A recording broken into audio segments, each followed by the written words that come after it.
Ellen White's work in Australia and New Zealand was largely a pioneering work. S.N. Haskell and his team had arrived several years earlier, but much of the work was yet to be done. Here in this new country, they would go into unentered fields, open schools, churches, sanitariums, and publishing houses. The membership was small, but the vision was big. Ellen White had mentioned Australia as early as 1874 when she wrote, "The message will go in power to Oregon, to Europe, to Australia." At the age of 64, 17 years later, she would arrive here in Australia. The original team had originally docked in Sydney, but they would end up settling here in Melbourne, and this city is really the birthplace of Adventism in Australia.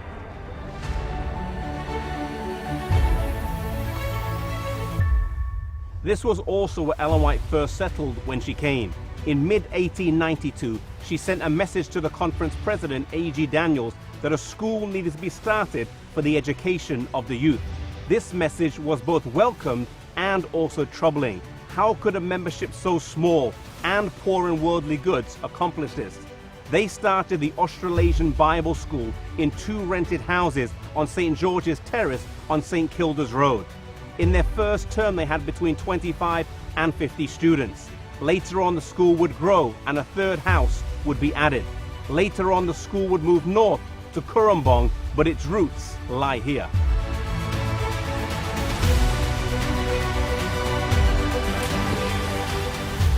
Early on, the publishing work was started, and a building on the corner of Ray and Scotchmer served as both accommodation and publishing house. The first copy of the Bible, Echo and Signs of the Time was published in January of 1886.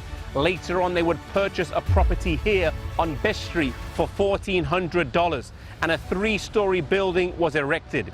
The publishing house would stay here until it would move in 1905 to Warburton, where it remains to this day.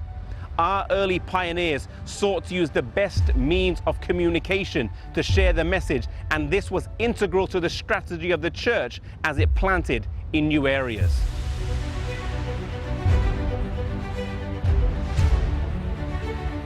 Here in the Edinburgh Gardens, they also held the first tent meetings that would later on lead to the first Adventist church in the Southern Hemisphere, the North Fitzroy Seventh-day Adventist Church.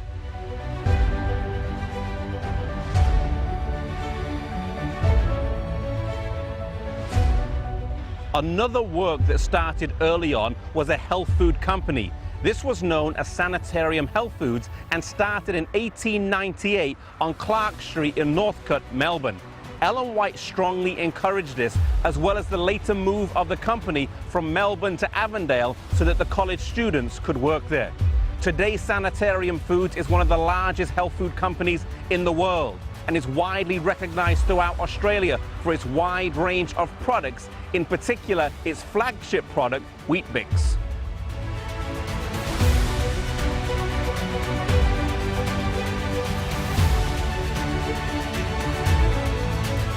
The financial support given by Sanitarium to the work of the church is in line with the instruction Ellen White gave about the health food work, that it is God's gift to his people and the profits are to be used for the good of suffering humanity everywhere. This is perhaps the best illustration of this close working relationship anywhere in the world.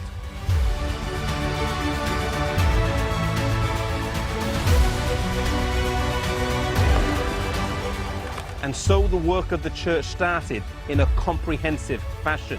Evangelism, church planting, education, a health food company, a publishing house, and a sanitarium. There were many dimensions to the church in its early days, despite only having a few members. They worked hard and sought to follow the counsel that God had given them, even though they only had a little bit of funds.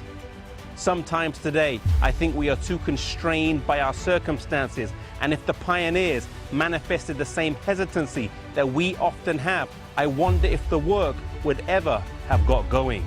God is looking for people today who will step out in faith, who will follow the counsel that he has given and seek to accomplish great things in these times in which we're living.